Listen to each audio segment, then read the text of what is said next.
Hello, and welcome to the Sleepy Mind. Tonight, we are stepping into a world governed by rules.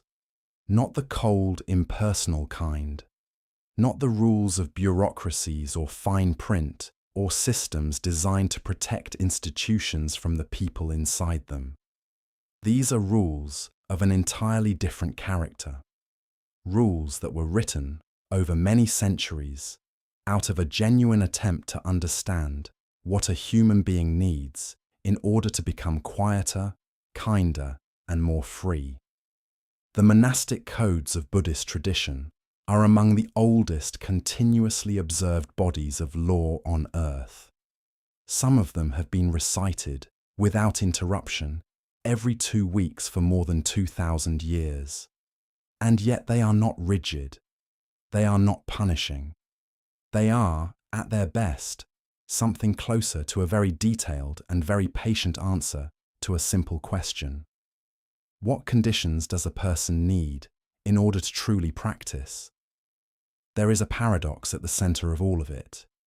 Rules, in ordinary life, feel like constraint, like something pressing against the edges of what we want.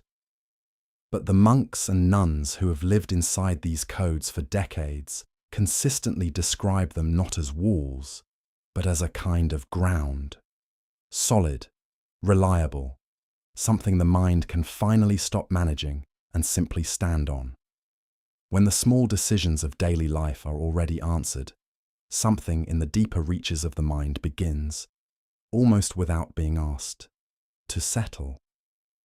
You may be surprised how intimate some of these rules are, how closely they attend to the smallest gestures, how a person receives food, how they arrange their robe before walking into a village, how they address someone older in practice, how they sit, how they confess, how they let go.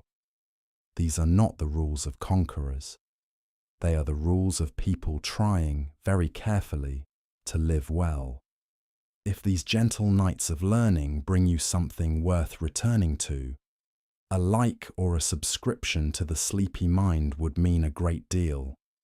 It helps other tired and curious people find their way here. But for now, let your shoulders soften.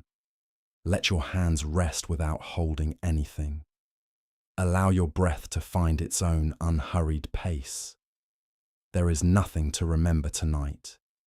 Nothing to keep track of. Only the quiet company of rules so old they have almost become silence. Let's begin.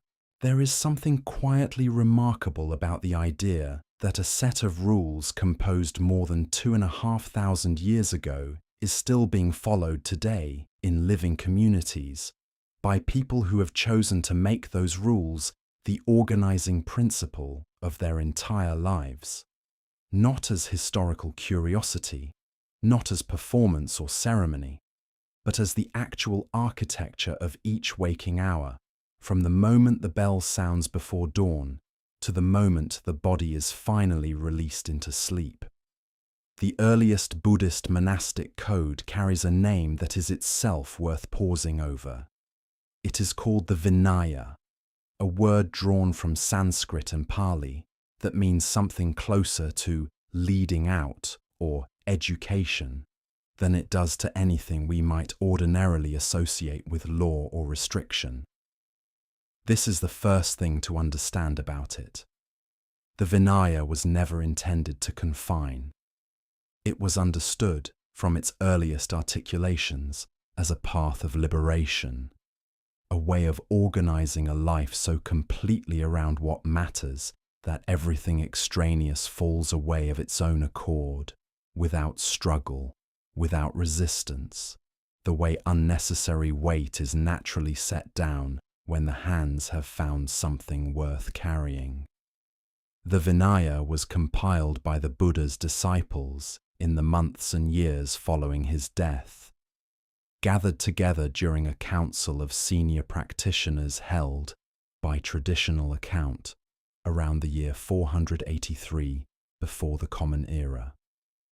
What emerged from that gathering was not a document drafted in advance, not a code imagined by a single lawgiver sitting alone with a clear vision of how things ought to be. It was something more organic than that, and in some ways more honest. Each rule had been introduced in response to a real situation.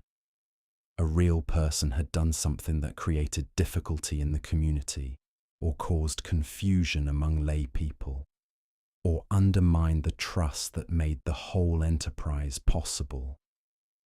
And the rule that followed was the community's considered response, its attempt to understand what had happened and to shape conditions so that it would not happen again.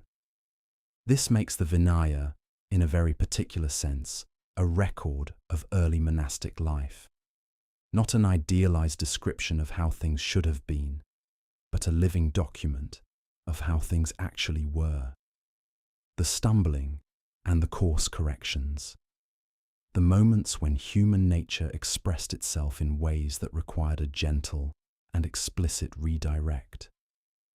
Reading it carefully is something like reading the letters of an ancient community written to itself, one careful note at a time. For several centuries, this code was not written down at all. It was preserved entirely through oral transmission, memorized and recited by a specialized group of practitioners called Vinayadaras, a term that means simply those who hold the Vinaya. They carried the entire text in their minds and passed it to their successors through the direct transmission of voice and memory, a chain of human attention stretching from the first council to the point, centuries later, when the words were finally committed to palm leaf and ink. This oral tradition is worth sitting with for a moment, the sheer scale of what was held in memory. The Pali Canon's Vinaya Pitaka, the version of the code preserved in the Theravada tradition, runs to thousands of pages in modern translation. It is one of the longest legal documents in human history, and for generations it existed nowhere except inside the minds of the people who had devoted themselves to knowing it completely. That is a particular kind of faithfulness, a particular kind of care. What emerged from centuries of transmission and eventual transcription was not a single unified text, but a family of related texts, each representing the understanding of a different regional lineage of the early community. Of the many Vinaya traditions that once existed, 3 survive in complete and active use today. The Pali Vinaya, preserved in the Theravada tradition of Sri Lanka, Myanmar, Thailand, Cambodia, and Laos. The Dharmaguptaka Vinaya, transmitted to China in the 5th century of the Common Era and carried from there to Korea, Japan, and Vietnam. And the Mulasarvastivada Vinaya, the version that reached Tibet and became the foundation of Tibetan Buddhist monasticism. These 3 texts were composed independently, in different regions, in different languages, across centuries of separation. And yet when scholars examine them closely, what is most striking is not the differences between them. It is the agreement, the core ethical commitments, the fundamental structure of community life, the deepest principles underlying the whole endeavor. These are shared almost entirely across all 3 traditions. Something very old is alive in all of them, something that managed to survive the enormous distances of time and geography without losing its essential shape. The reason the Buddha gave for establishing rules at all has been recorded and preserved with some care. There were 10 reasons, each of them revealing in its own quiet way the welfare of the community, the comfort of those who practice sincerely, the restraint of those whose conduct had drifted, the ease of those who felt uncomfortable living alongside unchecked behavior, and extending far beyond the immediate community, the preservation of the teaching itself for generations yet to come. People who would never meet the Buddha, who would inherit these words across centuries of transmission, whose only access to this way of living would be through the integrity of those who had held it carefully before them. That last reason carries a weight that it is easy to underestimate. The Vinaya was not only a code for the people who first received it, it was a gift addressed to the future, a gift that required, to remain intact, each successive generation's willingness to receive it seriously and pass it forward with the same care with which it had been received. That unbroken chain is itself a form of practice, perhaps the longest-running practice of all. At the heart of the Theravada Vinaya lives a text of particular importance, a document that has served for more than 2 millennia as the shared ethical foundation of every Theravada monastic community in the world. It is called the Patimokkha, a word sometimes translated as that which binds together, or that which is fundamental, and it is precisely both of those things, a binding and a foundation, something that holds the community together by giving every member a common ground to stand on, a shared set of commitments whose visibility and regularity make genuine collective life possible. The Patimokkha contains 227 rules for fully ordained monks and 311 rules for fully ordained nuns. These numbers have remained essentially stable across the entire history of Theravada practice. They are not a living document in the modern legislative sense, subject to revision and amendment as circumstances change. They are understood as a received inheritance, to be interpreted carefully and applied with wisdom, but not altered at will. What makes the Patimokkha most extraordinary is not merely its content, but its practice. Every 2 weeks, without exception, in every properly constituted Theravada monastic community in the world, these rules are recited aloud in full. Every monk present listens to every rule in sequence, from the first to the last. This ceremony is called the Uposatha, a word connected to the ancient Indian lunar calendar that once governed the timing of religious observances, and it has been performed continuously, without interruption, for over 2,000 years. Consider what that continuity means.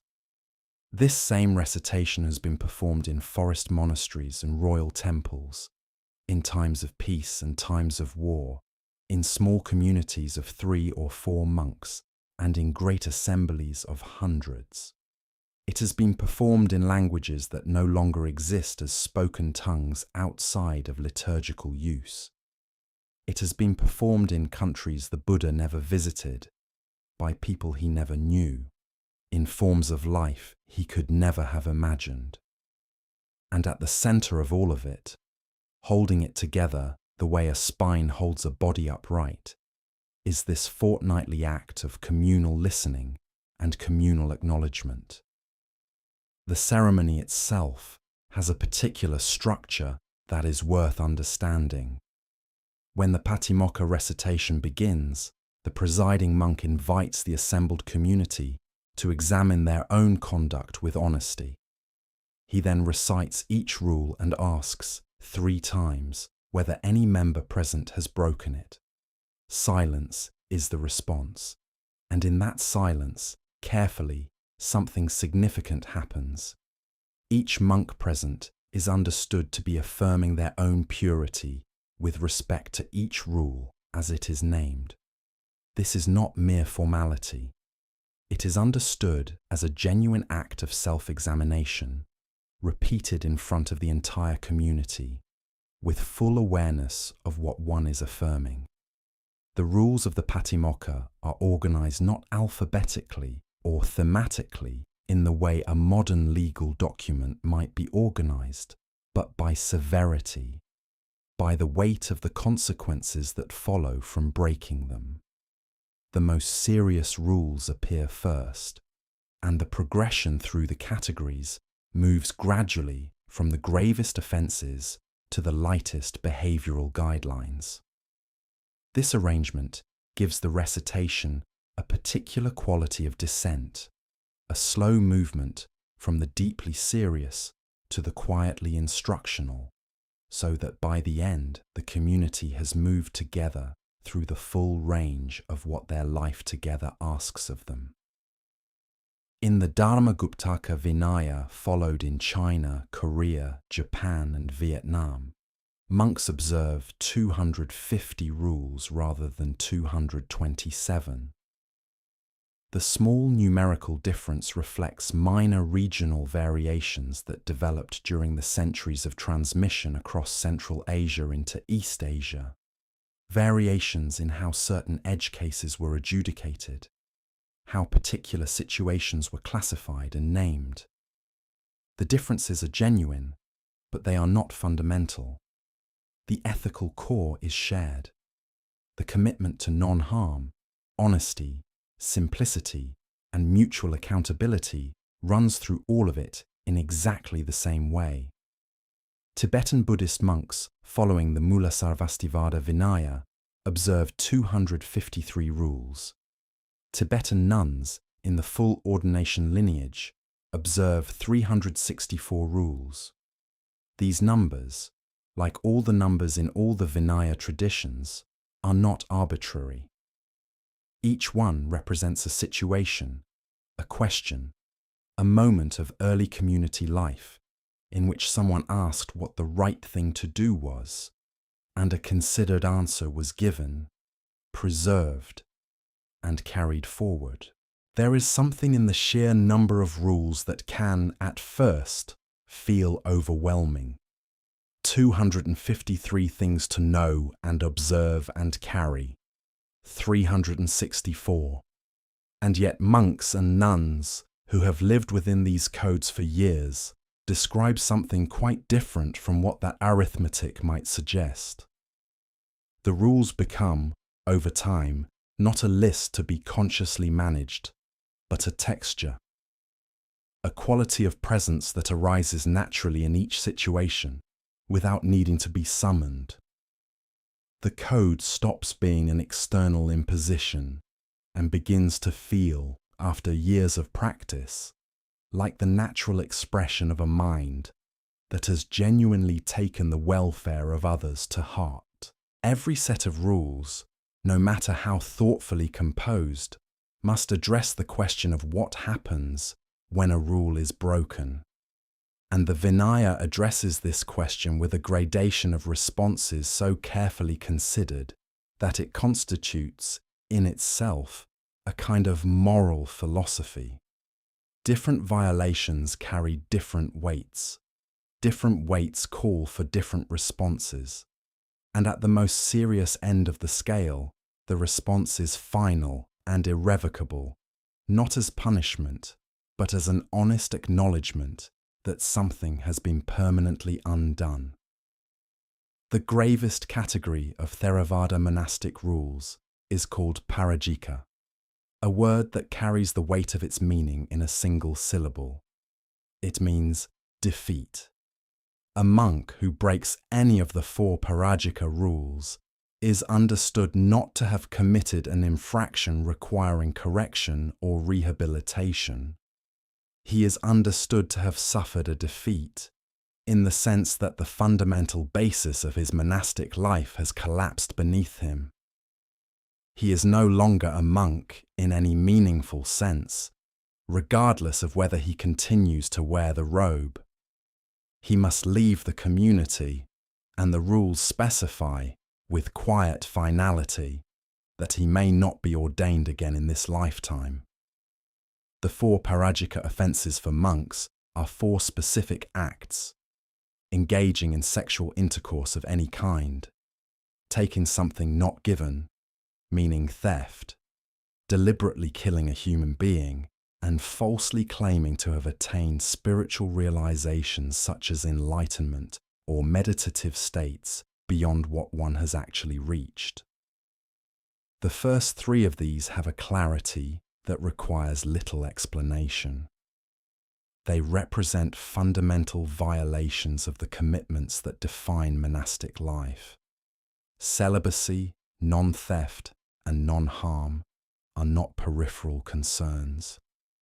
They are the ground on which everything else is built, and their violation is understood as a removal of that ground, not a stumble on the path, but an end of it.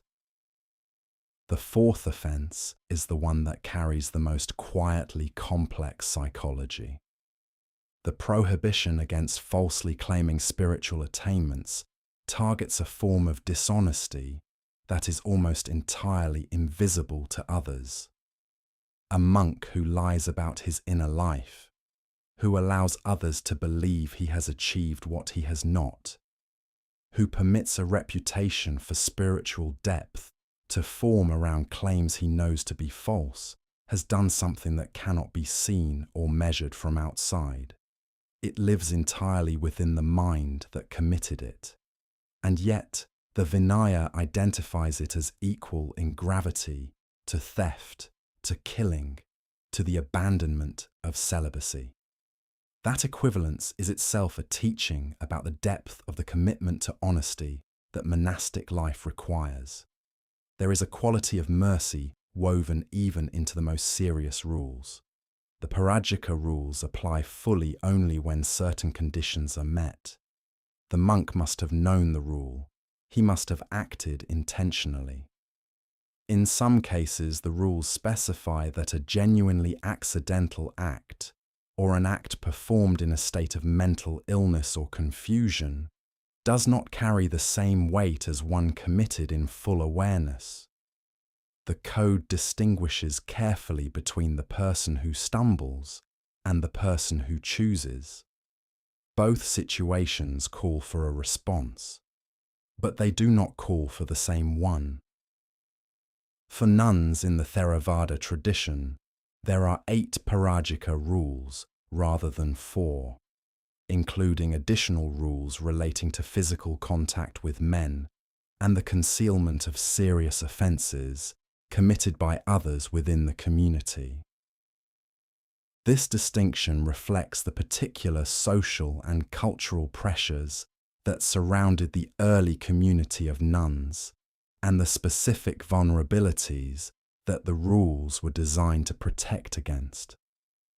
The additional rules are not evidence of a harsher standard for women. They are evidence of a careful attention to the specific circumstances of women's monastic lives as they were actually lived in ancient India. What is perhaps most striking about the Parajika category, taken as a whole, is what it reveals about the Vinaya's understanding of what monastic life actually is. The rules make clear that the robe, the bowl, and the shaved head are not the substance of being a monk. They are the visible form of an inner commitment. And when that inner commitment has been comprehensively broken, the outer form becomes, at some level, a kind of fiction. The community does not expel the person who has broken a Parajika rule out of anger or rejection. It simply recognizes honestly that the relationship between the person and the commitment has ended. And in that recognition, there is a kind of clarity that even in its difficulty carries something of the same honest precision that runs through the rest of the code. The tradition does not leave the person who has left the community without dignity or without a path. The possibility of a lay life, of continued practice in a different form, remains entirely open. The defeat is not of the person. It is of a particular form that the person can no longer honestly inhabit. Below the gravity of the Parajika rules, The Vinaya opens into a more nuanced landscape, one in which violations are understood not as terminal events, but as disruptions requiring careful repair. The community does not respond to all infractions the same way, because not all infractions carry the same weight, and treating them as though they did would be a failure of discernment. The Vinaya shows considerable subtlety in this, organizing lesser offenses into categories whose differences reveal a sophisticated understanding of moral gradation. The second most serious category of Theravada rules is called Sanghadisesa, a word that translates roughly as involving the community. There are 13 rules in this category for monks, and their defining characteristic is that they cannot be resolved privately or through simple acknowledgement. They require the assembly of the entire monastic community, a formal gathering in which the situation is examined, the monk's conduct is assessed, and a path of rehabilitation is collectively determined. The offences that fall under Sanghadisesa include deliberately stimulating sexual feelings, acting as a go-between in matters of marriage or romantic arrangement between lay people, and making false accusations of serious wrongdoing against another monk. These are not acts that harm only the person who commits them. They extend into the community in ways that require collective attention and collective response. The Sanghadisesa framework acknowledges this honestly. The repair of the harm is entrusted not to the individual alone, but to the whole community together, which is itself both a form of accountability and a form of care.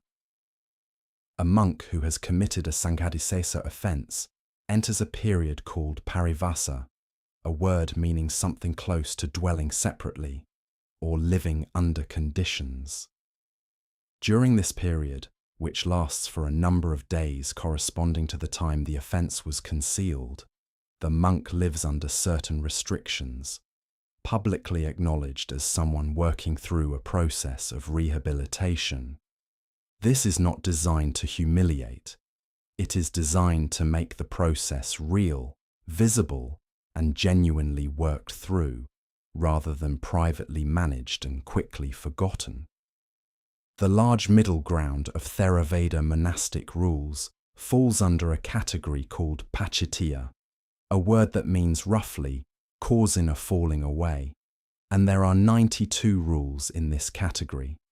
They cover the texture of everyday behavioral life, the prohibition against lying, against eating after the permitted hours, against keeping extra robes beyond what is permitted, against improperly accepting or handling certain kinds of property. They are the ordinary infractions of an ordinary community, the kind that arise not from profound moral failure, but from inattention, habit, or the quiet persistence of preferences and conveniences that the code asks to be set aside. Pachittiya offences are resolved through a simple verbal acknowledgement made before another monk. The offending monk names what he did, acknowledges that it was an infraction, and the matter is considered resolved. This simplicity is intentional. The code does not ask for elaborate penance in response to minor mistakes. It asks for honesty, for the willingness to look at one's own conduct clearly, name it accurately, and move forward without carrying it as a permanent burden. There is a category of rules called Sakhiya, meaning training rules, and there are 75 of them. These rules govern deportment and external conduct, how to carry the robe when entering a lay people's home, how to accept food with appropriate attention, how to walk and sit in the presence of others, how to speak in different contexts. They address the way a monk appears in the world, and they do so with a practical awareness that may surprise those who imagine monastic rules as purely interior concerns. The reason for the training rules lies in the particular nature of the relationship between the monastic community and the lay community that supports it. Monks are visible. They move through towns and cities carrying their bowls. They sit in homes and eat at tables provided by people who may know nothing of the inner dimensions of practice, but who observe very clearly how the monks behave in their presence. When a monk enters a room with careless posture, eats noisily, or conducts himself in ways that suggest indifference to the dignity of the occasion, it does not only reflect on him, it shapes the confidence of the lay people present, their sense of whether the community they are supporting is genuinely worthy of that support. The Sekya rules take this seriously. The external manner of a monk is understood not as mere etiquette, but as a living expression of inner development, and as a form of teaching that requires no words. The body that moves gently through a room, that receives food with steady hands and quiet attention, that departs without drama or self-assertion, is speaking clearly about something. And the Vinaya understood, with considerable practical wisdom, that what it speaks about matters to the people who receive it.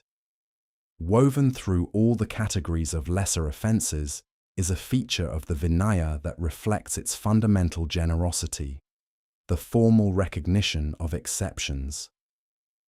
Most rules include, embedded directly within their articulation, a set of what might be called non-offences, specific circumstances in which the act that would otherwise be an infraction is not considered one. Rules about eating after noon include explicit exceptions for those who are ill. Rules about certain kinds of travel include exceptions in situations of genuine emergency. These built-in exceptions are not loopholes. They are evidence of the code's sincere concern with the spirit of each rule rather than its mere letter, and of its trust in the practitioner's capacity to navigate real situations with good judgment. Among all the rules in the Theravada Vinaya, few have generated more sustained discussion, more careful interpretation, and more genuine disagreement across centuries of practice than the rule that prohibits monks from handling money. It is a rule that touches something particularly deep in the architecture of monastic life, and it does so not because money itself is considered evil or corrupting in a simple sense, but because of what the act of handling it represents, and what the commitment to not handling it expresses about the nature of the monastic relationship with the world. The rule is stated plainly. A monk must not accept, request, handle, or store money in any form. This includes gold, silver, and by natural extension, all forms of modern currency. The prohibition applies to the individual monk and, in its strictest interpretation, extends to the community as a whole, with certain carefully defined frameworks for how necessary transactions involving money can be arranged without the monks themselves being directly involved. Understanding why this rule exists requires understanding something about the structure of what monasticism is at its most fundamental level. The monk does not work for money. The monk does not earn a wage, manage an income, or save for the future in the way a lay householder does. The monk's material life is sustained entirely through the daily generosity of lay people. Food comes from the alms round or from offerings brought to the monastery. Robes come from donations. The building in which the monk sleeps was built by lay supporters. Every material condition of monastic life is given, freely, without commercial exchange. This arrangement is not merely practical. It is understood as a spiritual relationship, one in which the generosity of the lay people and the simplicity of the monk are mutually supporting. The monk's dependence on lay generosity keeps the monk from accumulating resources independently, from building up stores of material security that would replicate, within the monastery, the anxious financial management of lay life. And the monk's visible simplicity, the deliberate absence of any private material wealth, affirms for the lay people who give that their gifts are being received in the spirit in which they are offered. When a monk handles money, something shifts in this relationship. The possibility opens for private financial management, for preference-based purchasing, for the quiet accumulation of material convenience that the rule of simplicity is designed to prevent. The act of handling money does not just involve money. It introduces a way of relating to material resources that is fundamentally different from the way the Vinaya asks the monk to relate to them. And the rule against it preserves, in a very direct way, the particular quality of dependence and mutual trust that makes the whole arrangement work. In Theravada practice, the challenge of managing necessary financial transactions without the monks themselves handling money has been addressed through the institution of the Kappiya, a word meaning something like helper or suitable person. Lay people who are closely connected to a monastery often take on this role, acting as financial intermediaries, holding funds designated for the community's needs and dispersing them for specific purposes on behalf of the monks without the monks touching the money directly. It is an arrangement that has worked in some form or another for the entirety of Theravada history, an elegant solution to a practical problem that preserves the spirit of the rule while allowing community life to function in a world that requires money to operate. In contemporary Theravada communities, particularly those that have been established in Western countries, where there is no long-established tradition of almsgiving and no familiar cultural framework for the Kappiya arrangement, the rule against handling money has become a site of genuine and ongoing discussion. Some Western Theravada monasteries observe the rule strictly, finding ways to make the Kappiya system work in new cultural contexts.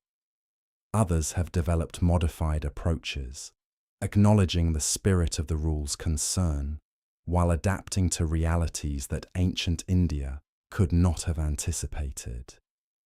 Neither approach is pursued carelessly. Both represent genuine engagements with what the rule is pointing toward, even when they reach different conclusions about how to honor it. Zen Buddhism, which follows the Dharmaguptaka Vinaya transmitted through China, has never adopted the prohibition on handling money in the same form as Theravada. The Chinese monastic tradition developed in a context where large institutional monasteries required substantial resources and active management, and the practical frameworks for money handling that emerged from that context were integrated into Zen monastic life over centuries without being understood as violations of the monk's fundamental commitments. The concern with simplicity and non-attachment that the Theravada money rule expresses is genuinely shared by Zen, but it is expressed differently through different rules and different practices rather than through an absolute prohibition on touching currency. Tibetan Buddhist monasteries similarly operate in ways that involve financial management without the strict Theravada prohibition, reflecting both the different Vinaya tradition they follow and the specific historical conditions in which Tibetan Buddhism developed and maintained large, institutionally complex communities across a vast and geographically demanding region. What all these approaches share, across their differences, is the underlying question that the money rule raises, and that every monastic community must, in some form, address. How does one live without being possessed by possessions? How does one inhabit a material world without becoming defined by one's relationship to material things? The rule against handling money does not answer that question in the abstract. It answers it concretely, every day, in the particular quality of hands that remain empty and a life that depends, openly and without embarrassment, on the kindness of others. Food is one of the most intimate and revealing aspects of any life, monastic or otherwise. The choices a community makes about what to eat, when to eat, how to eat, and what relationship to cultivate with the experience of eating say a great deal about the community's deepest values. And the Vinaya addresses food with a care and specificity that reflects exactly this understanding. The rules governing food in Buddhist monastic life are not incidental. They are among the most carefully considered dimensions of the entire code. In Theravada monasteries, monks eat only during a specific window of time each day. That window runs from dawn until midday.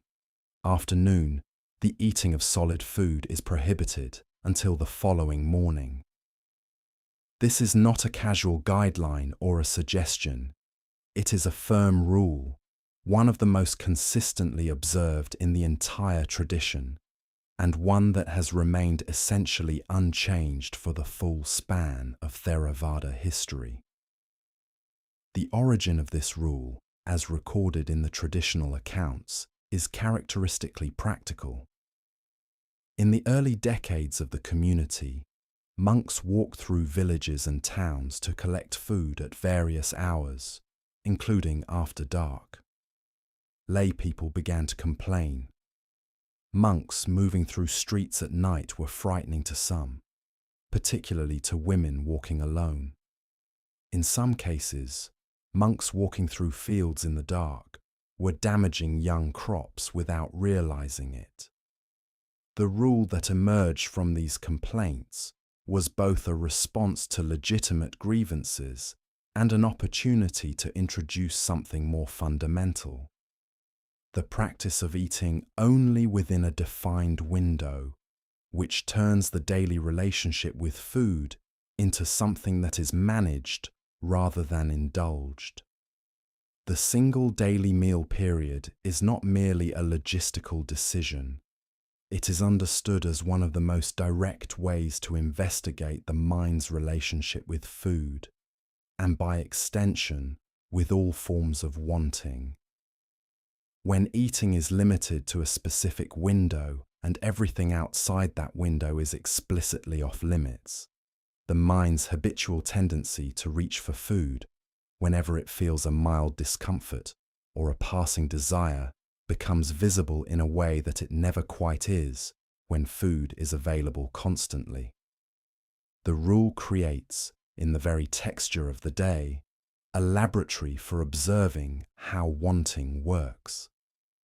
Monks in the Theravada tradition are not permitted to request specific foods from lay people who have not offered to provide them, with exceptions for monks who are genuinely ill. This rule preserves the non-commercial nature of the food relationship. A monk who requests specific dishes, who communicates preferences in ways that shape what is offered, has begun to use the alms round as a shopping exercise rather than a practice of reception. The rule against requesting is designed to keep the monk genuinely open to what arrives in the bowl, without filtering it through personal preference before it even arrives. The rules also specify what may be accepted as medicine and consumed at times outside the normal eating window.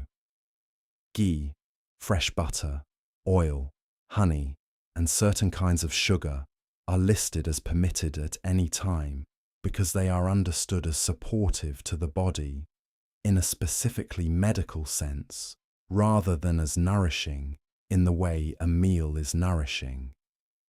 This distinction may seem fine-grained, but it reflects the Vinaya's consistent effort to distinguish between what sustains the body for practice and what gratifies the desire for pleasure. The body is to be cared for, it is not to be indulged. In Zen monasteries in Japan, meals are conducted as full ritual occasions, governed by specific procedures that have been refined over centuries into a form of extraordinary precision and quietness. The practice of eating in the meditation hall, called oryoki, a word meaning something like just enough, involves nested sets of lacquered bowls of specific sizes, wrapped in cloth and stored in a particular way, unwrapped with particular gestures, used in a particular sequence, and cleaned at the end of each meal with a specific scraper and a cloth, in a specific order, before being wrapped again and stored exactly as they were. Every aspect of the oryoki meal is understood as meditation. The receiving of food is performed with hands held together at chest height in a gesture of receiving. The signal that one's bowl is sufficiently filled is given by a small rotation of the hand, a gesture so quiet that someone across the room might not notice it, but someone nearby will understand immediately. No words are exchanged during the meal. The attention that in other circumstances might go toward conversation, toward preference, toward the evaluation of what has been served, is redirected entirely toward presence, toward the particular texture of this food, in this bowl, in this body, in this moment. The question of whether monks should eat meat has been answered differently by different Buddhist traditions, and the Vinaya's handling of this question is more nuanced than its popular reputation might suggest. In the Theravada tradition, meat is generally permitted in the monk's bowl, provided that the monk has not seen, heard, or reasonably suspected that the animal was killed specifically for him. This is called the principle of threefold pure meat, and it reflects a careful attention to the monk's actual complicity in harm rather than a blanket avoidance of all association with it. The Mahayana tradition, which forms the basis of East Asian Buddhism as practiced in China, Korea, Japan, and Vietnam, approaches the question quite differently. Drawing on specific Mahayana sutras that emphasize universal compassion and the understanding that all sentient beings have been our mothers in past lives, the Chinese Buddhist monastic tradition established vegetarianism as a standard practice in temple kitchens. This strong emphasis on vegetarianism as a natural expression of compassion has remained characteristic of Chinese Buddhist monasticism for well over 1,000 years. In Tibetan Buddhist monasteries, the approach is more varied. The geographical and agricultural realities of the Tibetan plateau, with its limited capacity to support vegetable cultivation and its long, harsh winters, meant that strict vegetarianism was historically difficult to maintain. Many Tibetan monasteries and monks eat meat, while others observe vegetarianism as a personal practice or during specific religious periods. The question continues to be discussed thoughtfully within Tibetan Buddhist communities, with growing emphasis on vegetarianism in more contemporary contexts. underlying all of these different approaches is a shared inquiry. How does one eat in a way that is honest, simple, and genuinely attentive to the cost of what is consumed? The specific answers differ. The question is the same. The simplest way to describe a monk's robe is to say that it is a piece of cloth, and that description, for all its plainness, captures something essential. Not an engineered garment designed for performance or protection or social signaling. Not a uniform manufactured to specification. A piece of cloth, simply wrapped, requiring no fasteners, no tailoring, no decision more complicated than the arrangement of cloth around a body that has been performing the same arrangement every morning for years. The traditional Theravada monastic robe consists of 3 pieces, each with its own name and its own specific function. The Antaravasaka is the inner robe, wrapped around the waist and lower body like a sarong. The Uttarasanga is the outer robe, draped over the upper body and one shoulder, leaving the other shoulder bare in the fashion of classical Indian dress. The Sanghati is a double-layered robe, folded and carried over the shoulder during ordinary activities and worn over everything for formal occasions and in cooler temperatures. Together, these 3 pieces constitute the monk's complete outer covering, the visible form in which he moves through the world. The design of the robe carries a story that is repeated affectionately in the tradition. The Buddha on a journey is said to have looked down over a landscape of rice paddies and observed the particular pattern of the fields, rectangular sections of different sizes divided by narrow earthen paths.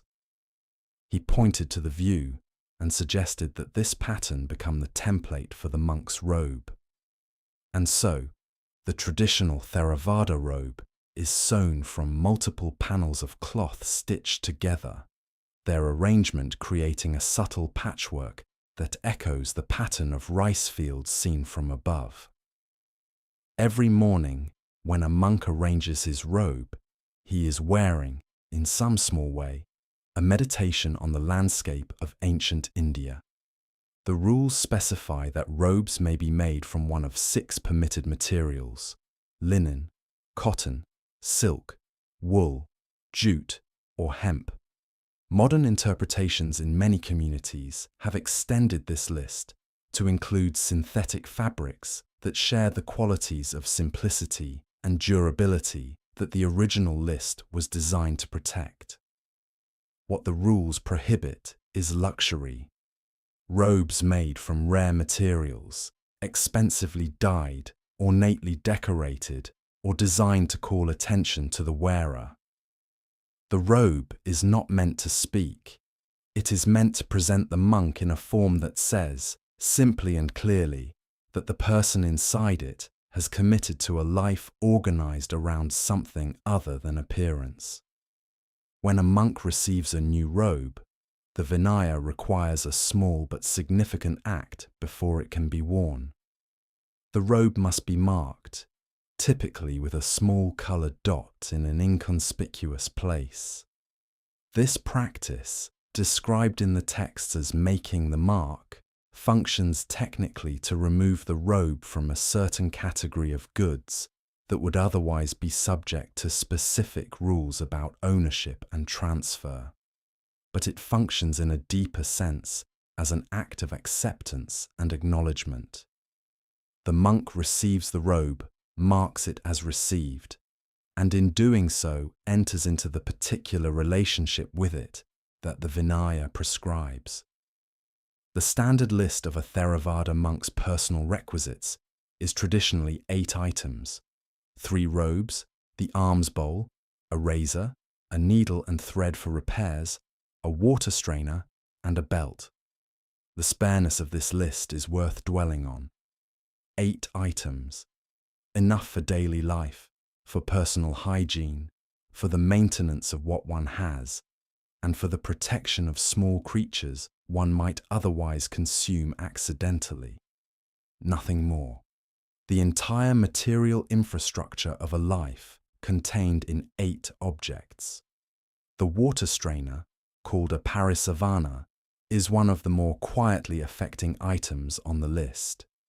It was specified, according to traditional accounts, to allow monks to filter their drinking water before consuming it, ensuring that no small aquatic creatures would be accidentally swallowed. The concern extends to organisms invisible or nearly invisible to the naked eye. Tiny lives, easily overlooked, routinely disregarded by everyone around them, specifically protected by an object carried as one of a monk's essential possessions. That particular quality of attention, extended to what is smallest and most easily missed, says something important about the ethical vision the code is trying to cultivate. In the Zen tradition of Japan, the relationship with robes has developed its own complex and beautiful dimension. Different colors and styles of robe indicate seniority, formal role, and the specific occasion for which they are worn. The kesa, a large patchwork cloth worn draped over one shoulder during formal ceremonies, is considered a sacred object of the highest order. It is handled with reverence, received with deep bows, folded with great care, and stored in ways that reflect its importance. Zen training includes specific instruction in how to wear the kesa and how to care for it. And the moment in a Zen practitioner's life when they first receive a kesa of their own is often described as among the most profound of their training. Tibetan monks wear robes of maroon and yellow, a color combination that has become perhaps the most globally recognized symbol of Buddhist monasticism.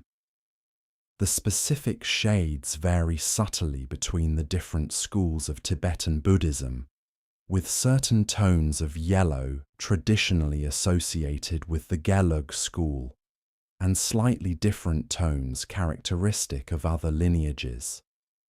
For observers from outside the tradition, these distinctions may seem minor. For practitioners within it, they are a visible and immediate marker of lineage, affiliation, and the particular chain of transmission that a monk has inherited. The poverty of material possessions in monastic life is not experienced by long-term practitioners as deprivation. This is perhaps the most consistent and surprising thing that monks and nuns across traditions report when asked about living with very little. The reduction in ownership produces, over time, a corresponding reduction in the mental energy devoted to managing, protecting, evaluating, and defining oneself through material things. When there is less to maintain, the maintenance of things stops occupying the mind, and in the space that frees, something else quietly becomes available. Sleep might seem, at first consideration, like the one dimension of daily life that would be exempt from monastic rules. The unconscious body, resting in the dark, offers little obvious opportunity for the kinds of choices and actions that rules are designed to guide. And yet the Vinaya addresses sleep with the same careful attentiveness it brings to everything else, not because the sleeping mind is a site of moral danger, but because the conditions in which one sleeps shape the quality of the waking life that follows, and the waking life of a monk is understood as continuous practice. The Theravada rules specify that monks should not sleep in the same room as an unordained person for more than 2 or 3 consecutive nights. This rule has a practical dimension. The intimacy of shared sleeping space can create the conditions for social entanglements that complicate the monk's clarity of purpose and his visible separation from lay life. But it also reflects something more subtle. The monastic community maintains a particular quality of environment in its shared spaces, a quality of orientation and quiet intention that is created collectively by those who live within it, and that is genuinely affected by the presence of people not participating in that orientation. The rules about sleeping furniture are specific and reveal the Vinaya's characteristic concern with the relationship between material comfort and the mind's tendency toward attachment. Monks are prohibited from sleeping on high or luxurious beds. The traditional specification places the maximum permitted height of bed legs at 8 finger widths from the ground, a measurement that makes a clear statement about the appropriate relationship between the practitioner and the floor beneath them.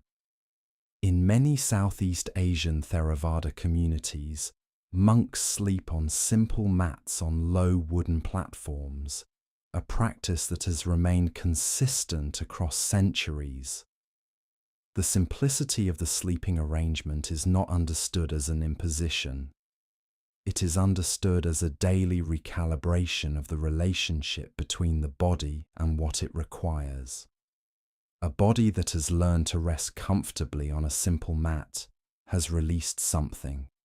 The sense that good rest requires particular conditions, expensive materials, elaborate preparation. It has discovered something quieter, that the body knows how to rest, given the chance, and that the mental elaboration surrounding sleep is often more disruptive than anything the sleeping surface itself could provide. The direction in which a monk sleeps carries significance in some traditions.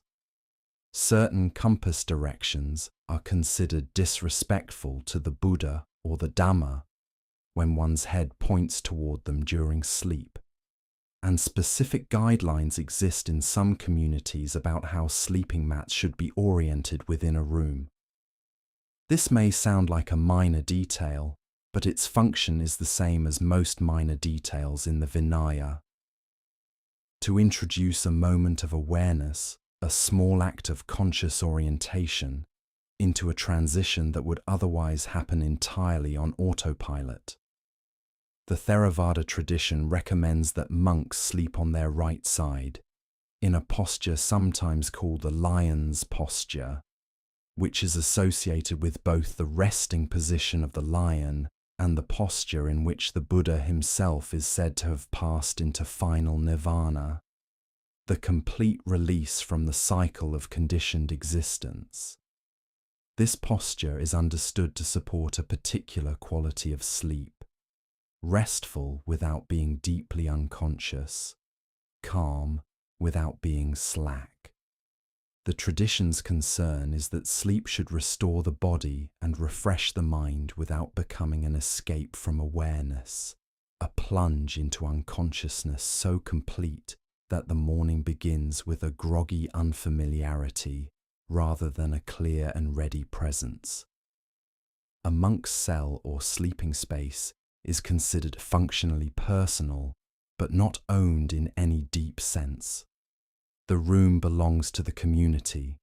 The monk uses it, cares for it, maintains it as an expression of the same attentiveness brought to everything else. But there is no claim of permanent residence, no accumulation of objects that would transform the space into a private territory. When a monk moves to a different monastery or is assigned to a different room, the space is simply vacated, cleanly and without drama, and the next person who needs it is welcome to it. The Zen approach to sleeping space in Japan offers an interesting contrast and a complementary wisdom. In the Sodo, the monk's hall of a traditional Zen training monastery, practitioners sleep, sit in meditation, eat certain meals, and conduct much of their formal practice life in the same large communal room. There is no separation between the space for sleeping and the space for formal practice. The sleeping mat is rolled out at night and put away in the morning in the same place where the practitioner will sit in meditation the following dawn. This arrangement reflects something the Zen tradition holds with particular emphasis: the impossibility of separating practice from life. There is no realm of daily life that is exempt from awareness, no transition point at which the practitioner is allowed to stop being present. Even in the passage between sleep and waking, the orientation remains, and the space that contains both makes that continuity architecturally impossible to forget. Language is among the most powerful tools available to the human mind, and the Vinaya treats it accordingly. The rules governing speech in Buddhist monastic life are not a footnote to the larger code. They are central to it, reflecting a deep understanding that what a community says, how it says it, and how often it chooses not to say anything at all, shapes the quality of life within that community in ways that are both immediate and cumulative. The basic prohibitions are clear. Monks must not lie. This requirement goes further than the ordinary prohibition on outright falsehood. It includes the careful management of half-truths, misleading implications, and the subtle dishonesty of allowing a false impression to stand without correction. They must not use harsh speech, words designed to wound or diminish. They must not use divisive speech, words whose purpose is to create separation between people or to damage relationships within the community. They must not engage in what the texts describe as idle or meaningless talk, the kind of chatter that fills time without contributing anything to the clarity or welfare of those involved. The phrase that the Vinaya uses for unproductive talk is sometimes translated as animal talk, a term that refers to the kind of conversation whose content is purely worldly. Discussions of kings and armies, of food and entertainment, of the comings and goings of ordinary life in ways that have no bearing on practice or on the welfare of any living being. This is not a prohibition against all discussion of the world. It is a recognition that there is a difference between speech that serves something and speech that simply fills the silence. The rules governing how a monk speaks to and about the three jewels, which are the Buddha, the Dhamma, or the teaching, and the Sangha, or the community of practitioners, carry their own specific weight. Disparaging any of the three is considered a serious offense. This rule is not primarily about protecting the reputation of the Buddha or the institutions of Buddhism. It is about protecting the practitioner's own orientation. The mind that speaks dismissively of what it has taken refuge in is working against itself in a way that the Vinaya understands as genuinely harmful, not to the institution, but to the practitioner's own capacity for trust and openness.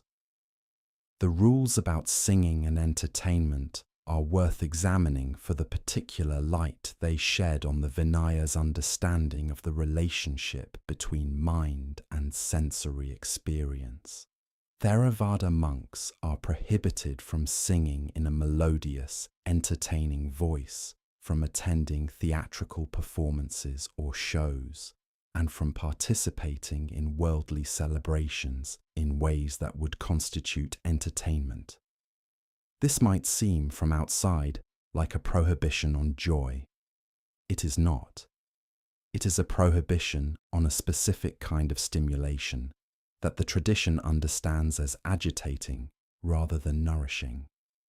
The kind that excites the mind without deepening it, that produces pleasure without insight, that leaves the nervous system more aroused at the end of the experience than it was at the beginning.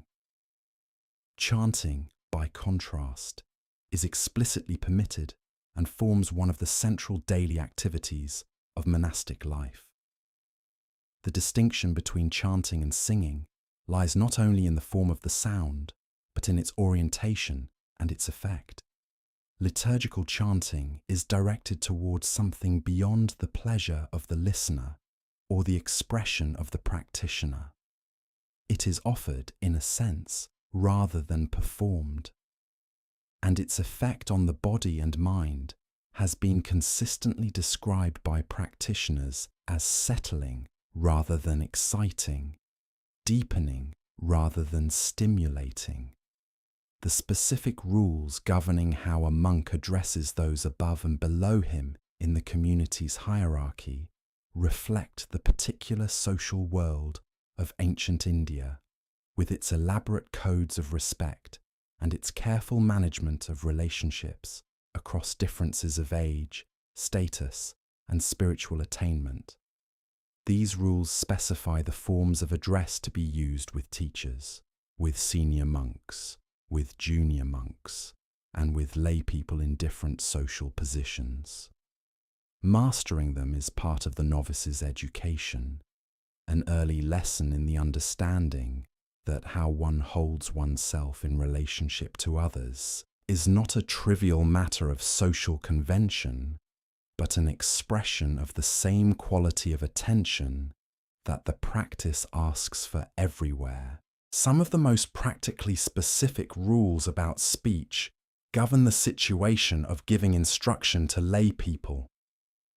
A monk is not, for example, permitted to teach the Dhamma to someone who is seated while the monk stands, someone who is in a vehicle while the monk is on foot, or someone who is carrying a weapon, wearing a hat, or holding an umbrella, unless that person is ill. These rules are often surprising to modern readers, who may read them as peculiarly hierarchical. But their purpose is less about hierarchy than about the particular quality of attention that genuine instruction requires. These rules specify the conditions under which teaching can actually be received, as opposed to merely delivered. A person sitting casually under an umbrella while a monk addresses them has not signalled, in the language of the culture, any openness to what is being offered. The rules about posture and condition for receiving instruction are, in their way, rules about creating the right conditions for something real to happen. One of the quietly remarkable features of the Vinaya is the attention it gives not only to the conduct of individual monks, but to the conduct of the community as a whole.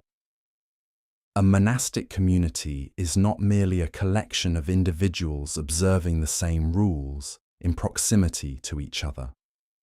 It is understood as having a collective life, a collective identity, and a collective responsibility, and the Vinaya addresses all three with the same careful precision it brings to individual conduct. The Theravada Vinaya specifies that certain community decisions have a particular formal status, designated as Sangha Kamma, or acts of the community. These are decisions so significant that they require the presence and consent of all fully ordained monks within a given monastic community in order to be valid. A decision made with some members absent or excluded is not considered incomplete and in need of revision. It is considered simply not to have happened. This is a strong statement about the nature of communal authority and the rights of every member of the community to participate in decisions that affect the whole. The formal procedures for community decisions carry a deliberateness that is characteristic of the Vinaya at its most considered. A motion is stated clearly and put to the assembly. The presiding monk then asks whether any member has an objection. This question is asked 3 times. If no objection is raised after 3 invitations, the motion is considered passed by consensus. Silence, in this framework, is not passive. It is an active form of agreement, a choice freely made by each member present to offer their assent to what has been proposed. The definition of what constitutes a monastic community for these purposes is itself a matter of formal rule. Each monastery exists within what the Vinaya calls a sima, a word meaning a defined boundary, the establishment of which is itself a formal communal act, requiring specific recitations and meeting precise geographic and procedural criteria. The sima is not merely an administrative boundary. It is the boundary within which the community's collective acts hold their validity. Ordinations, uposatha ceremonies, and formal community decisions derive their legal standing, in a Vinaya sense, from being conducted within a properly established sima by a properly constituted assembly. This may seem like elaborate procedural detail, and in one sense it is. But the precision serves a purpose that becomes clear when considered carefully. The validity of an ordination, which is the formal entry of a new member into the monastic community, depends on every aspect of the procedure having been conducted correctly. The people present must constitute a proper quorum. The boundary within which the ceremony is conducted must be properly established. The recitations must be performed fully and accurately. This care is not bureaucratic fussiness. It is an expression of the understanding that when a person makes the commitment to monastic life, they deserve to enter into a relationship that is genuine, that stands on solid ground, that has been established with integrity. The procedures for handling disputes within the monastic community are elaborate and revealing. The Vinaya provides multiple different frameworks for resolving conflicts, including procedures for investigating accusations made against a monk, procedures for resolving situations where testimonies conflict, and procedures for reaching decisions when genuine consensus proves impossible. One of the most interesting of these frameworks allows for majority vote in cases where a community cannot reach consensus. It is a recognition that even in a community committed to harmony and good faith, genuine disagreement will sometimes persist, and that a procedure for resolving it without requiring unanimity is more honest and more functional than pretending the disagreement does not exist. The relationship between senior and junior monks in matters of governance reflects the Vinaya's characteristic balance between respecting experience and maintaining accountability. Senior monks carry authority, and their counsel is sought and honored. But the Vinaya explicitly limits the degree to which any single individual can dominate community decision-making. The collective accountability built into the formal procedures for community acts ensures that no one's judgment, however respected, is above the community's right to examine, question, and, when necessary, refuse. The formal reconciliation process for a monk who has been suspended from community standing is perhaps the most humanely considered procedure in the entire governance section of the Vinaya. It involves specific acts of rehabilitation, a period of demonstrated change, and a formal reacceptance by the community through a proper communal act. The suspended monk is not simply punished and released. He is accompanied through a process whose purpose is genuine restoration, both of his own standing and of the community's trust. The procedure reflects an understanding that people change, that circumstances can be rehabilitated, and that the community's interest lies not in permanent exclusion, but in genuine repair. The moment of entering monastic life is treated by the Vinaya with the gravity and care that it deserves. It is not a casual decision and not a simple ceremony. It is an event whose validity depends on a precise conjunction of conditions, each of which matters and each of which is specified in detail by the code. This precision is not legalism for its own sake.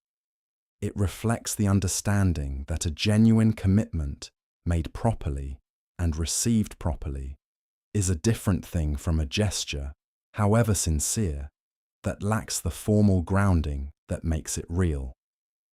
Full ordination as a monk in the Theravada tradition is called upasampada, a word meaning something like arrival or full attainment.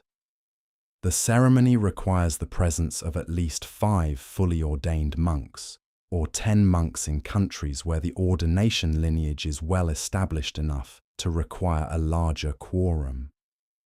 This requirement for witnesses is not merely ceremonial. The assembled monks are the community receiving the new member, and their presence makes the reception genuine rather than merely symbolic. The ordination ceremony itself involves a formal series of questions put to the candidate before the assembled community. Has he settled any debts he owes? Is he free from obligations to a master or employer? Does he have his parents' permission? Or if they are deceased, is this matter resolved? Is he free from the illnesses or conditions that would prevent him from living the monastic life? Is he a human being? And is he male? Each question is answered in front of the whole community.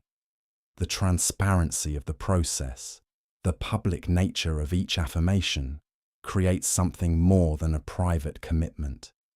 It creates a community witness contract, one that the monk enters into not alone, but in full view of the people who will be his companions in practice.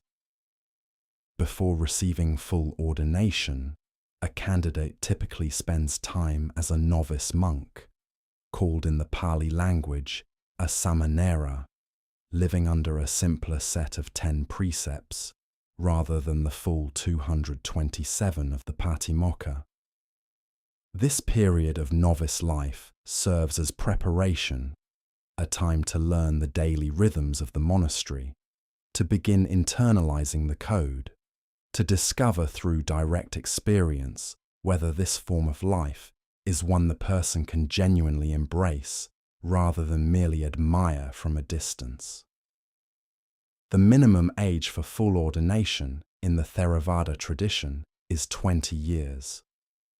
This rule was established, according to traditional accounts, after a young man who had been ordained too young was found to be unable to cope with the physical and psychological demands of monastic life.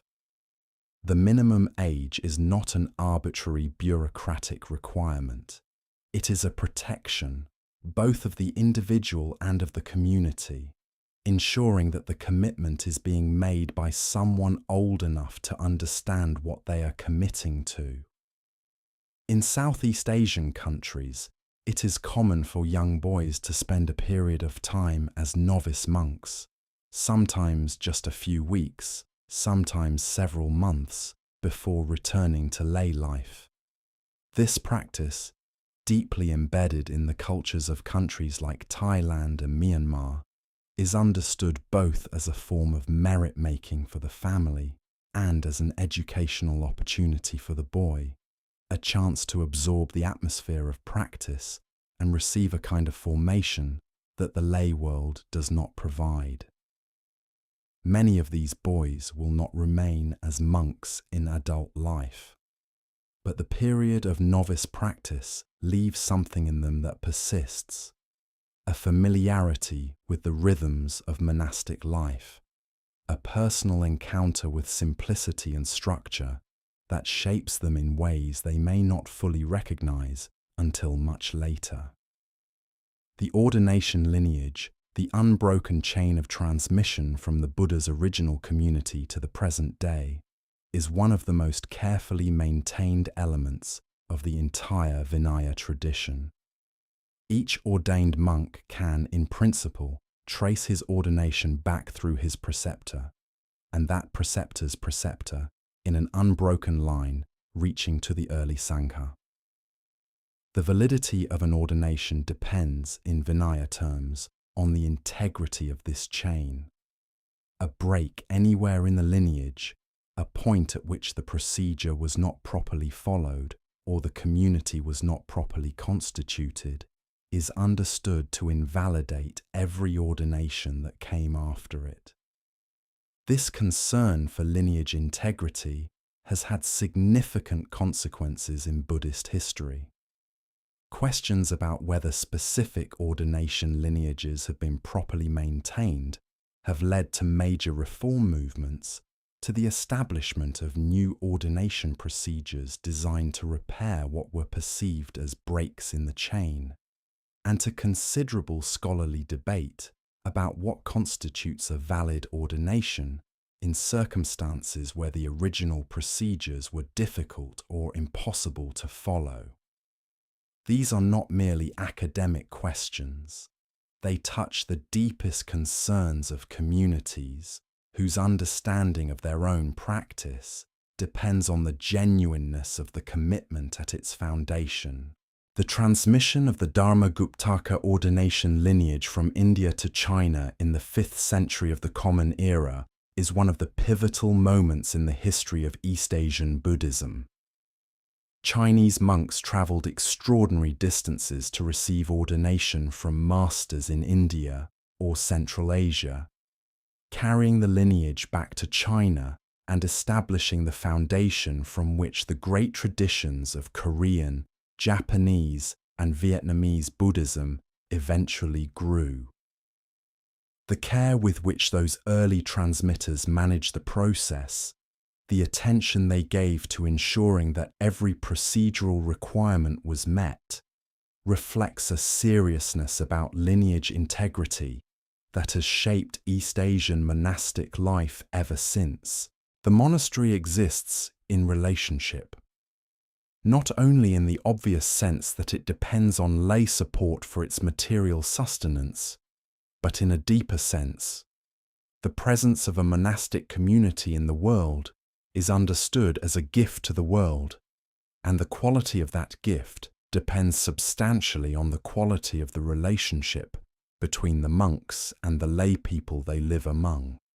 The Vinaya addresses this relationship with characteristic care, specifying in considerable detail how monks should comport themselves in the presence of lay people, how they should enter and leave lay households, what they should accept and what they should decline, and where the boundaries of appropriate engagement lie. The general orientation is clear from the outset. A monk visiting a lay household enters quietly. He does not announce himself dramatically or draw attention to his arrival. He sits where he is invited to sit, not where he might prefer to sit. He does not linger beyond what the purpose of the visit requires. He does not allow himself to be drawn into the social dynamics of the household, the small negotiations and communications and unspoken currents of domestic life, in ways that would compromise his clarity of purpose or his visible independence from lay concerns. These rules are sometimes described as rules of detachment, as if they are designed to keep the monk at an emotional or relational distance from the people he serves. That misses something important. The Vinaya's concern is not with emotional distance, it is with clarity of role.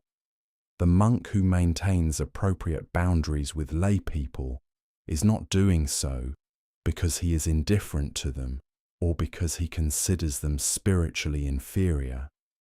He is doing so because the particular gift he can offer them, the quality of presence, the living example of practice, the teaching given through how he inhabits his own life, is only available if he inhabits it genuinely.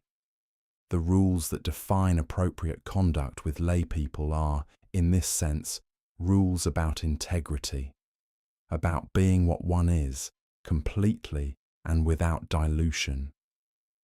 The prohibition against monks acting as messengers between lay households is one of the more specific rules in this area, and one of the more illuminating.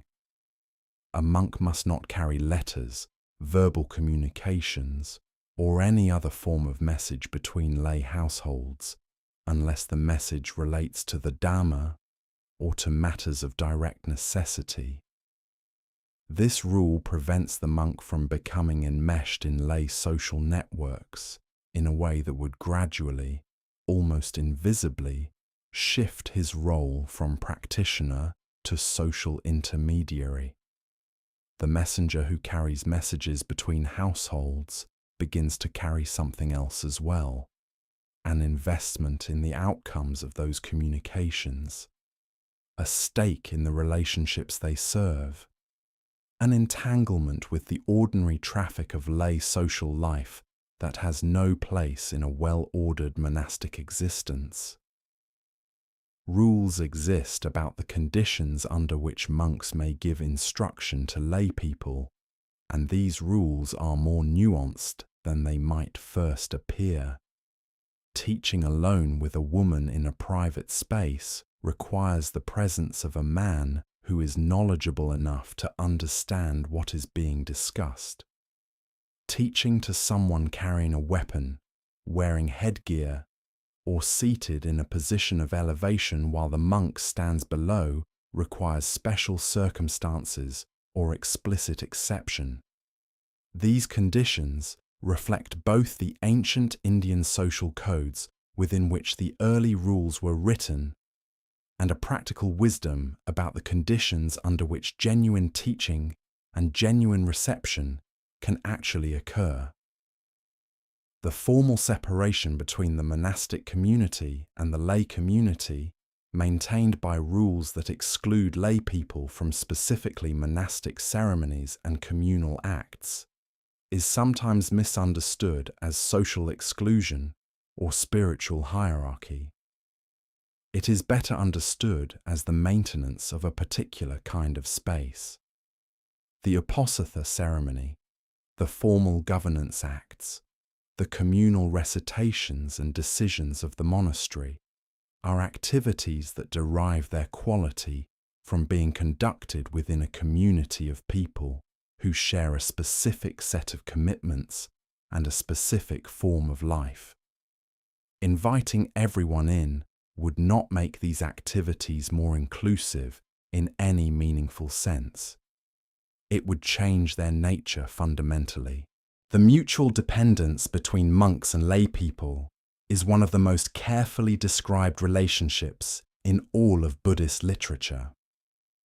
Monks provide lay people with teaching, with merit, with a living demonstration that it is possible to organize a human life around something other than accumulation and self-assertion. Lay people provide monks with the material conditions that make sustained practice possible: food, shelter, robes, the bowl, the small necessities of a simple life. Neither side of this relationship is complete without the other. The monk who cuts himself off entirely from the lay world has lost something essential.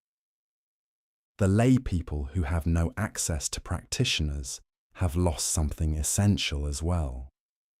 The rules that govern their relationship are not walls, but a carefully designed interface, one that allows genuine exchange while preserving the particular character of each side.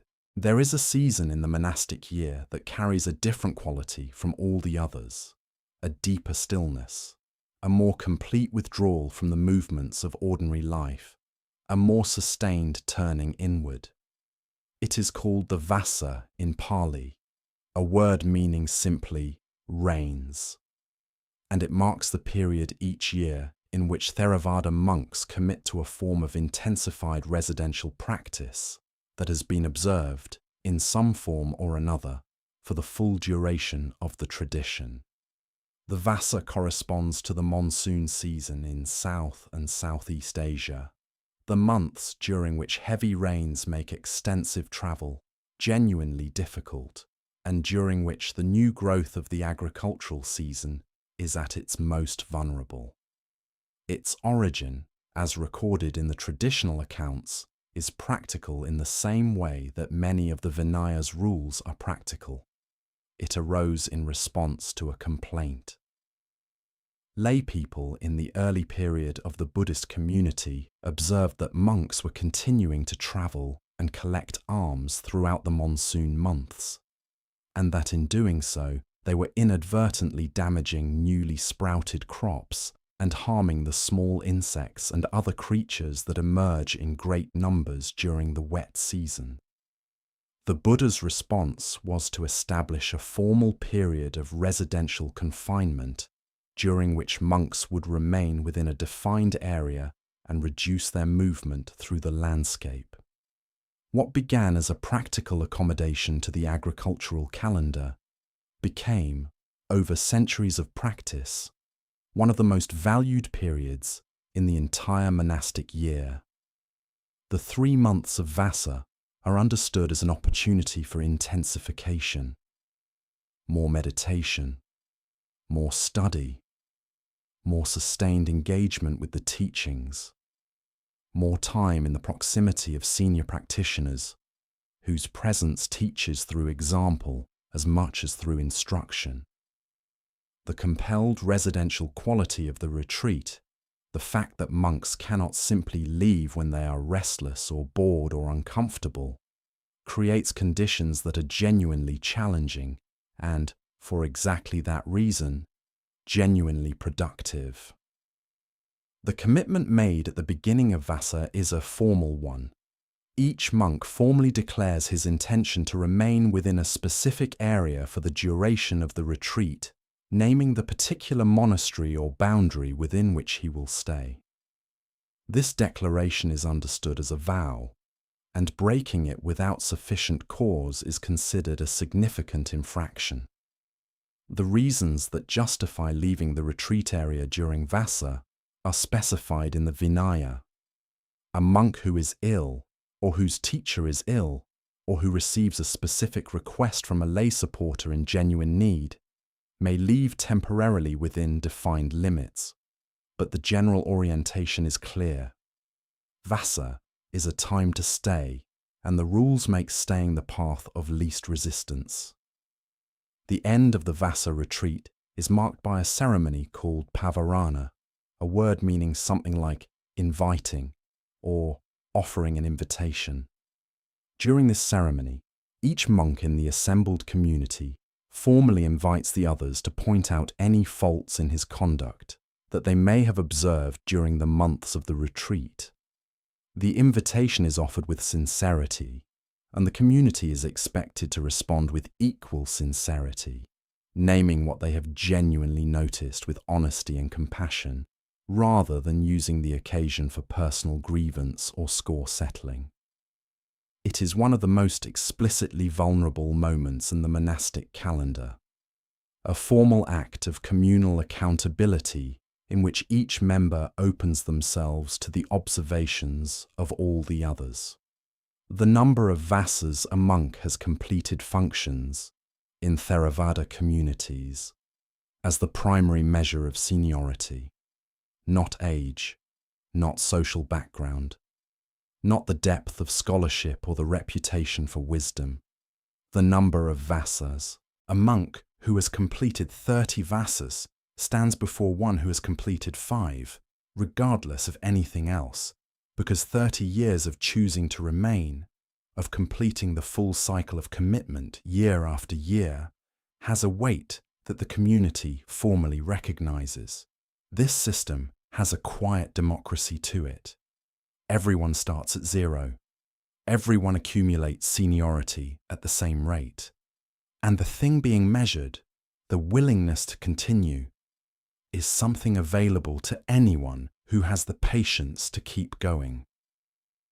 Tibetan Buddhism observes an analogous retreat period called yarn, which also corresponds broadly to the monsoon season and reflects the same origin in the Indian monastic calendar. The specific practices and rules associated with jhana differ in their details from the Theravada Vassa, reflecting the different Vinaya tradition and the different cultural and geographical context in which Tibetan monasticism developed. But the underlying logic is shared. A period each year in which the community turns more deeply inward, the demands of travel and external engagement are reduced, and the particular quality of sustained, uninterrupted practice is given the time and space it requires. Rules are not static. Even a code as carefully preserved and as deliberately maintained as the Vinaya has a history of interpretation, reform, and adaptation that runs through its entire existence. This does not make it arbitrary or unstable. It makes it alive, a living thing, met by each generation's sincere effort to understand what it is asking and to honor that asking honestly in the circumstances of the time. Throughout Buddhist history, the periodic impulse to reform the monastic code has almost always taken the same basic shape. A sense that standards have relaxed, that the spirit of the rules has been gradually diluted by custom and convenience, and that a return to more careful observance is necessary to restore the integrity of the community and the trust of the lay people who depend on it. Reform movements in this tradition do not typically argue for loosening the rules. They argue for taking them more seriously, for closing the gaps that have opened between what the code asks and what the community is actually doing. The Japanese Zen master Dogen, who lived in the 13th century of the Common Era, represents one of the most extraordinary expressions of this reforming impulse in the history of East Asian Buddhism. Dogen wrote about monastic conduct with an exhaustiveness and a philosophical depth that has rarely been matched before or since. His texts, particularly the Eihai Shingi, a set of guidelines for the monastery he established, address the full range of monastic activity: how to sit in meditation, how to prepare food, how to eat, how to use the bathroom, how to wash the face, how to arrange one's sleeping space, how to walk, how to stand, how to bow. What is most striking about Dogen's instructions is not their thoroughness, extraordinary as that is, but the philosophical seriousness with which he approaches each topic. For Dogen, there was no activity too small or too mundane to be the site of complete practice. Washing the face in the morning was not a hygiene task performed before practice began. It was practice, if done with the full presence and intention that practice requires. The way one holds a ladle in the kitchen was not a matter of kitchen technique. It was a matter of where one's mind was, and whether it was fully inhabiting the moment of holding the ladle.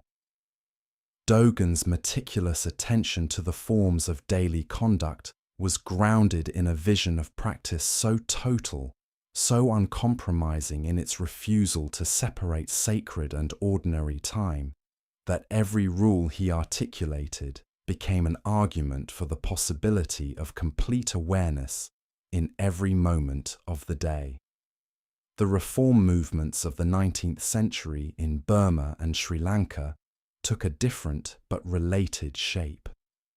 These were responses to periods of real deterioration in monastic standards, times in which the rules had become nominal rather than actual, observed in form but not consistently in substance. Reformers in both countries led efforts to restore strict Vinaya observance, establishing new ordination lineages specifically committed to the precise and thorough keeping of the code. The sects that emerged from these reform movements, including the Dhammayuttika Nikaya in Thailand and Myanmar and the Siam Nikaya reform movement in Sri Lanka, went on to shape the forms of Theravada practice that spread to the West in the 20th century. The strict Vinaya observance that characterizes many Western Theravada monasteries today is, in significant part, the inheritance of those 19th century reform efforts. The encounter between Buddhist monasticism and Western culture in the latter half of the 20th century created a set of challenges to the Vinaya that its ancient framers could not have anticipated. Monks establishing communities in Britain, the United States, Australia, and other Western countries found themselves in contexts where the cultural conditions the rules had assumed simply did not exist. There was no established tradition of almsgiving in these societies, no shared cultural understanding of the monk's role, no population of lay people familiar with the Kapya arrangement, or the specific protocols of receiving and offering that make the Theravada system function smoothly. Climates that included long, cold winters posed practical challenges to the traditional three-robe system. Cultural norms around gender, privacy, and social interaction differed considerably from those of ancient India. Different communities responded to these challenges differently, and the responses have not always been uniform or uncontested. Some Western Theravada communities have maintained strict Vinaya observance, finding practical solutions to the challenges of the new context without modifying the rules themselves. Others have developed modified approaches, drawing on a principle that the Buddha is reported to have expressed in the final days of his life, that after his death, the community would be permitted to modify the minor rules if they chose to do so. The difficulty, as centuries of discussion have made clear, is that there is no unambiguous consensus about which rules qualify as minor, or about what process the community would need to follow to modify them with genuine authority. What is perhaps most significant about the history of reform and adaptation is what remains constant through all of it. Across every reform movement, every cultural adaptation, every generation's renewed engagement with the ancient code, the core ethical commitments that the Vinaya was designed to protect and cultivate have remained essentially stable.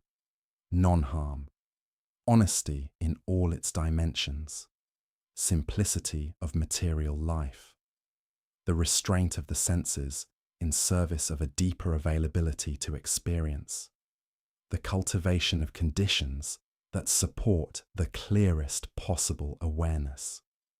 These are not rules that require reform. They are the reasons all the rules exist, and they are as coherent and as compelling today as they were on the morning more than 2,000 years ago, when someone first wrote them down on a palm leaf in a language that no one any longer speaks, certain that what they were preserving deserved to outlast them. The monastic codes of Buddhism are not relics.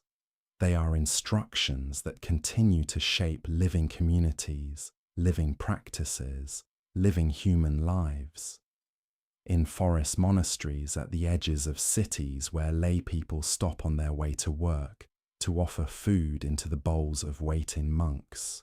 In Zen training halls where practitioners sit motionless through long winter nights, following rules that have not changed in centuries. In Tibetan monastery courtyards where the sound of debate fills the cold mountain air, and robed figures move through the formal gestures of an ancient educational tradition. In small Western communities, where monks and nuns from countries, the ancient Vinaya never imagined are learning, with sincerity and care, what it means to take these rules seriously. All of it, the strictness and the adaptation, the reformation and the continuity, the ancient procedures and the new challenges, is part of the same long effort.